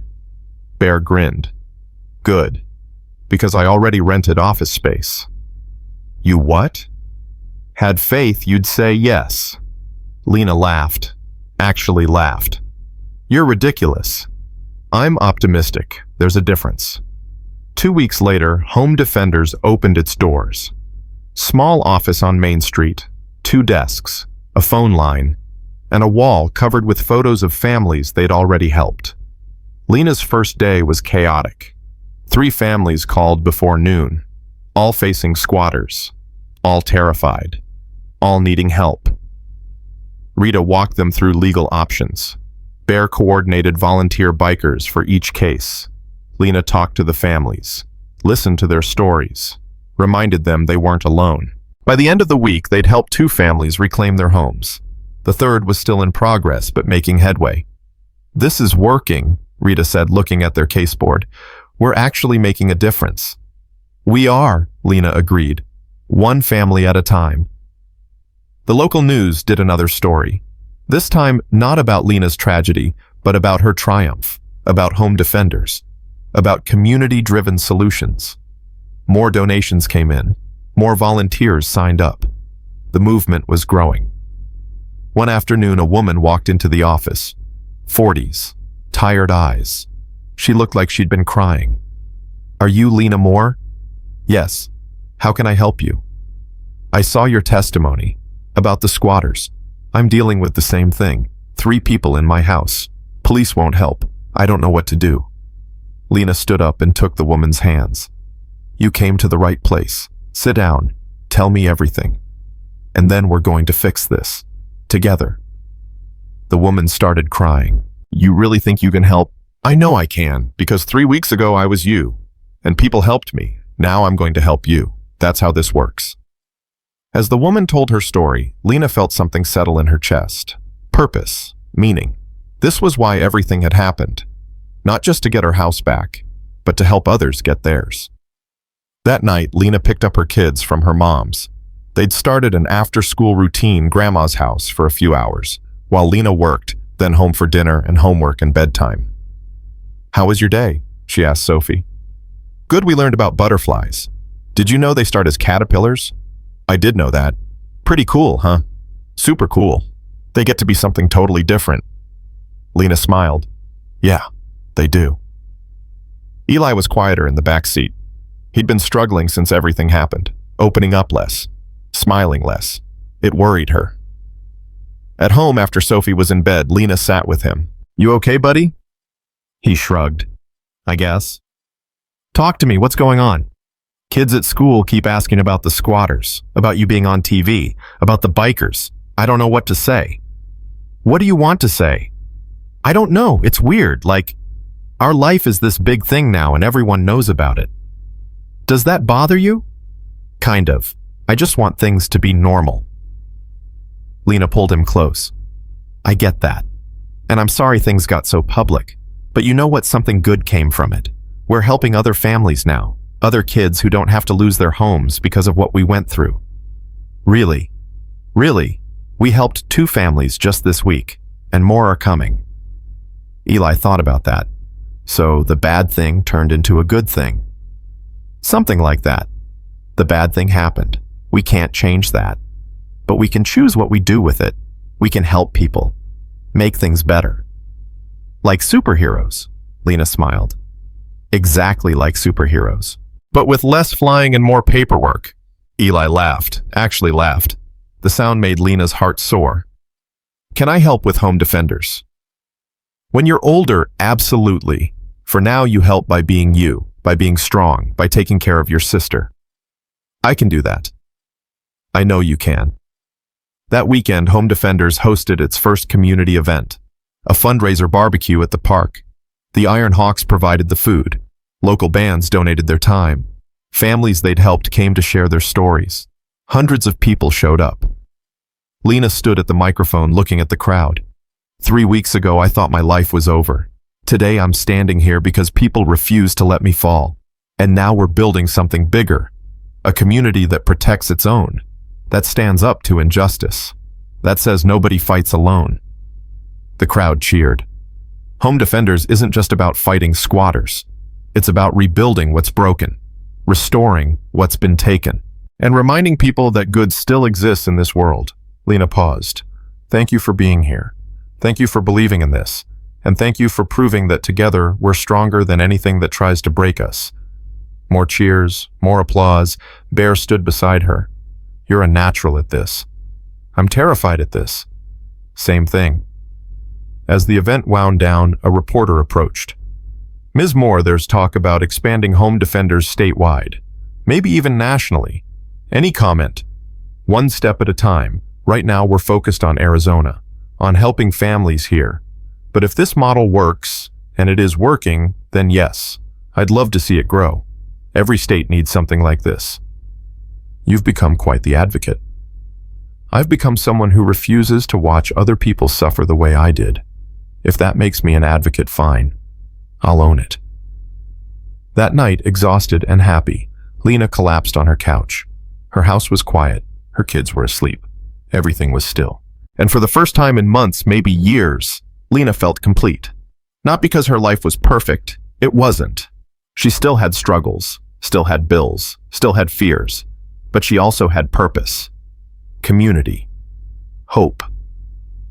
Her phone buzzed. Text from an unknown number. Ms. Moore, my name is David Chen. I'm facing squatters in Phoenix. I saw your story. Can you help? Lena smiled and typed back. Yes, call this number tomorrow. We'll help you. You're not alone, because nobody was, not anymore. That was the whole point. David Chen called at 8 the next morning. Lena was making breakfast when her phone rang. She answered on speaker while flipping pancakes. Mr. Chen, this is Lena Moore. Thank you for responding. I didn't think you'd actually... His voice cracked. I'm sorry. I'm just so relieved to talk to someone who understands. Tell me what's happening. I'm a teacher, single dad.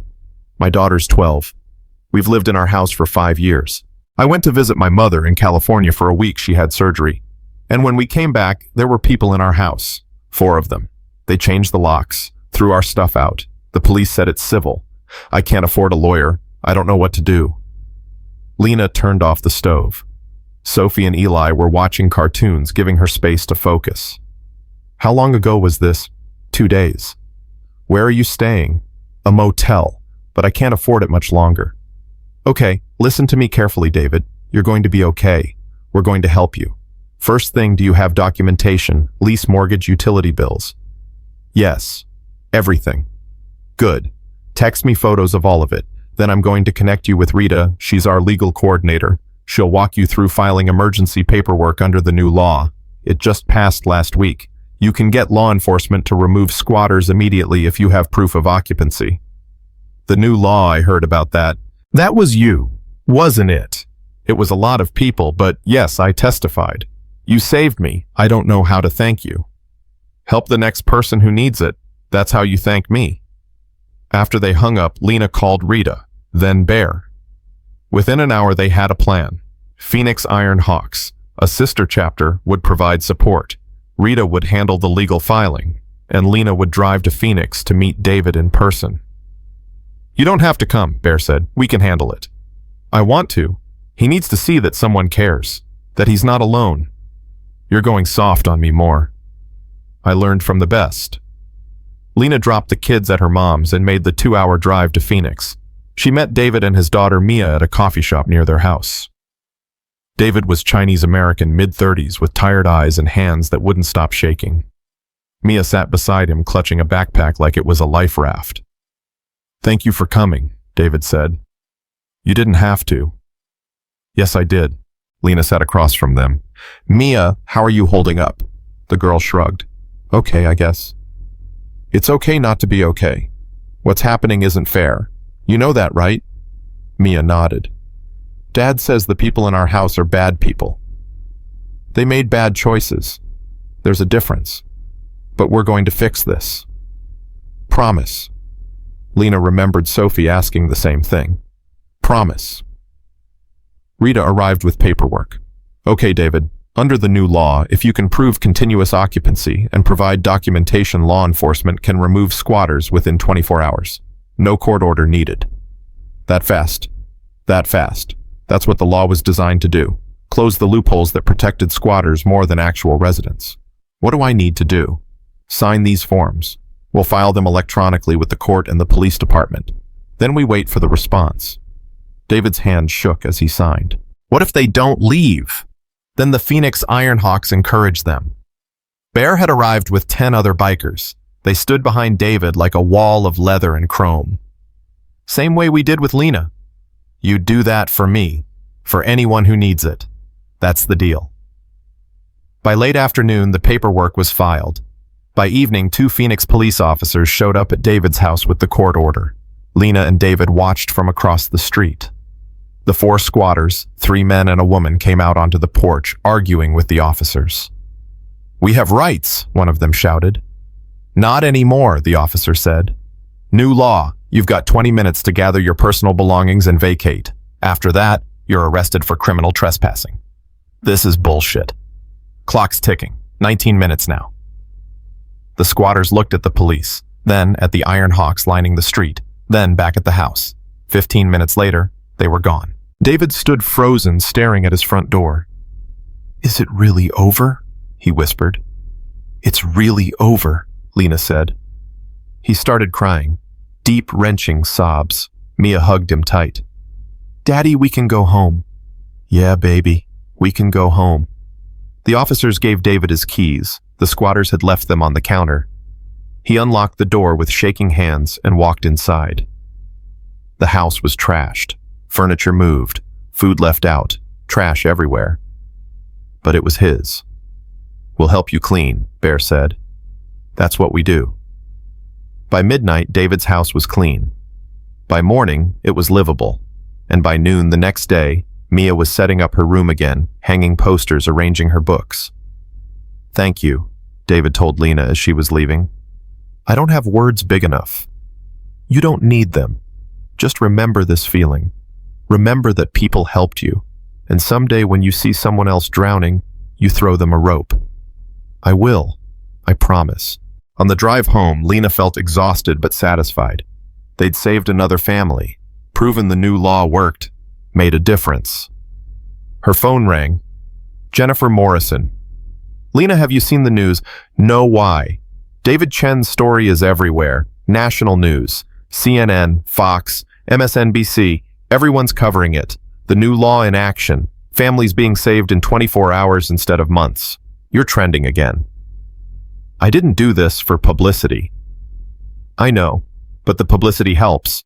Other states are watching, taking notes. 3 governors have already called asking how to implement similar laws. You're starting a national movement." "That's not, I'm just trying to help people." "That's exactly why it's working. You're authentic. People trust you. So when they call, and they will call, please consider talking to them. This is bigger than Arizona now." After hanging up, Lena sat in her car for a few minutes processing. A national movement, other states, more families. It was overwhelming. It was terrifying. It was also exactly what needed to happen. She drove home and hugged her kids extra tight. "Mommy, you're squishing me," Sophie complained. "Sorry, baby, just missed you." "You were only gone 1 day." "I know, still missed you." That week, 3 more families called, then 7, then 15. Home Defenders was drowning in cases. "We need more people," Rita said, looking at their overflowing inbox. "I can't keep up." "I'll start interviewing," Lena said. "We'll hire 2 more case managers, maybe 3. "With what money?" "The donations. They're still coming in. We can afford it." Within a month, Home Defenders had 6 full-time staff. Within 2 months, they'd opened satellite offices in Tucson and Phoenix.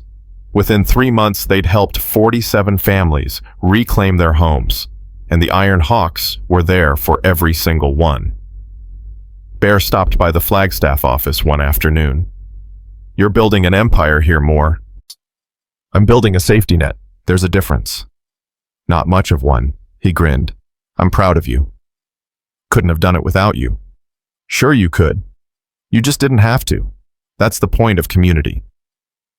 Lena's life had transformed completely. She wasn't a waitress anymore. She was the executive director of a nonprofit that was changing lives. She gave speeches, did interviews, testified in other states about their squatter laws. But the best moments were still the simple ones. Coming home to her kids, making dinner, helping with homework, tucking them in at night. "Mommy, are you happy?" Sophie asked one night. "Yes, baby, very happy." "Why?" "Because you smile more now. You didn't used to smile this much." Lena's throat tightened. "You're right, I didn't. But I do now." "Good. I like it when you smile." "Me too, sweetie, me too." 6 months after everything started, Lena received an invitation. The National Association of Tenant Rights wanted to give her an award, Champion of Justice, ceremony in Washington, D.C. "Are you going to go?" her mom asked. "I don't know." Leaving the kids traveling across the country, putting on a fancy dress and pretending I belong in a room full of important people. You do belong. You're as important as any of them. More actually because you did something instead of just talking about it. I didn't do it for awards. I know, but sometimes accepting recognition helps the cause, shows people this work matters. Her mom was right. Lena accepted. The night of the ceremony, she stood backstage in a borrowed dress, hands sweating, wondering what she was doing here. A woman approached, mid-50s, professional suit, warm smile. "Ms. Moore, I'm Senator Patricia Williams. I've been following your work." "Senator, it's an honor." "The honor's mine. What you've done, starting with your own tragedy and transforming it into a movement that's helping thousands, it's remarkable." "I just did what anyone would do." "No. Most people complain about broken systems. You fixed one. That's rare." The senator paused. "I'm introducing federal legislation next session. Nationwide protections against squatters. I'd like you to testify before Congress." Lena's mind went blank. "Congress? Yes. Will you do it?" Yes, I'll do it." "Good. My office will be in touch." When Lena's name was called for the award, she walked on stage in a daze. The room was full of people who dedicated their lives to tenant rights. Lawyers, activists, politicians, and they were all standing and applauding for her. She took the award, a glass plaque that caught the light, and stepped to the microphone. "I'm not good at speeches," she started. "I'm a single mom from Flagstaff who got dealt a bad hand and got lucky enough to have good people help me. That's it. That's my whole story." Pause. Except it's not just my story anymore.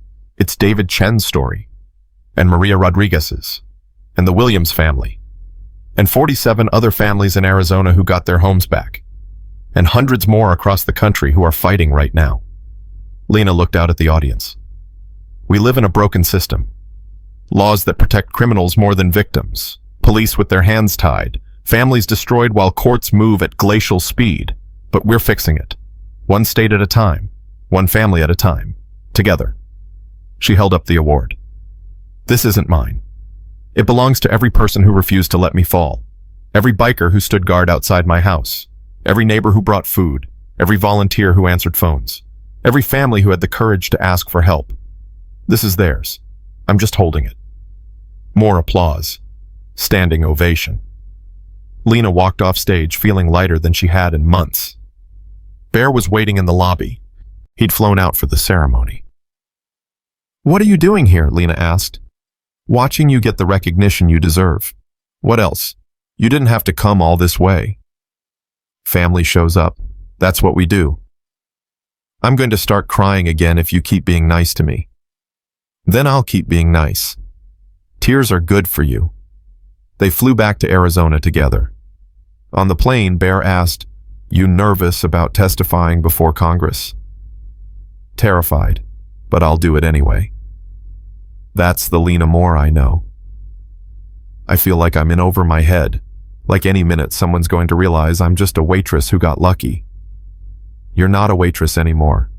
You're a leader, an advocate, a voice for people who don't have one. Own it. I'm trying. Try harder. Lena laughed. Yes, sir. 3 months later, Lena stood before a congressional committee in Washington, D.C. Same nerves, same shaking hands, same determination. She told her story again. But this time she also brought stories from the 47 families home defenders had helped. She brought data showing how effective the new law was. She brought testimony from police officers who said it made their jobs easier. Squatting is a national crisis, she told the committee. Families losing their homes to criminals who exploit legal loopholes. We fixed it in Arizona. You can fix it nationwide. All it takes is the courage to do what's right instead of what's easy. The committee chair leaned forward. Ms. Moore, critics say this law might be used to unfairly evict legitimate tenants. With respect, sir, the law requires proof of ownership or legitimate tenancy. It's not a tool for landlords to abuse. It's a tool for victims to fight back. And in 6 months of implementation, we haven't seen a single case of misuse. Only families getting their lives back. What would you say to people who think you're advocating for vigilante justice? I'd say they don't understand what vigilante means. Vigilante is taking the law into your own hands. What we're doing is asking the law to do its job, to protect victims instead of criminals. There's nothing vigilante about that. Another committee member spoke. Your organization relies heavily on motorcycle clubs. Some people find that concerning. Lena smiled. Some people judge books by their covers. The Iron Hawks have helped 47 families reclaim their homes. They've never broken a law, never threatened anyone. They just refuse to let people suffer alone. If that's concerning, then we need to examine our prejudices, not their actions. Scattered applause from the audience. The hearing lasted 3 hours. When it was over, Senator Williams approached. That was masterful. You gave them everything they needed. Will it pass? I think so. You made it impossible to vote no without looking like you support criminals over families. That was the goal. The federal bill passed 4 months later, signed into law by the president. National protections against squatters. Lena was invited to the signing ceremony. She brought her kids this time. Sophie wore a fancy dress. Eli wore a suit he hated. Do I have to wear this? He complained. Yes, you're meeting the president. I don't even know what the president does. He signs laws that help people. Like you. Lena's eyes teared up. Something like that. The president shook Lena's hand. Ms. Moore, the woman who changed America. I didn't change America, sir. I just asked it to live up to its values. Well said. Your children. Yes, sir. Sophie and Eli. He knelt down. You two have a remarkable mother. She's a hero. Sophie nodded seriously. We know. She tells us all the time we have to be brave like her. The president laughed. Smart advice. Listen to her. Photos were taken. Speeches were given. The law was signed. And then Lena went home. Back to Flagstaff. Back to her house. Back to her life. Home defenders continued growing. Within a year, they had offices in 12 states.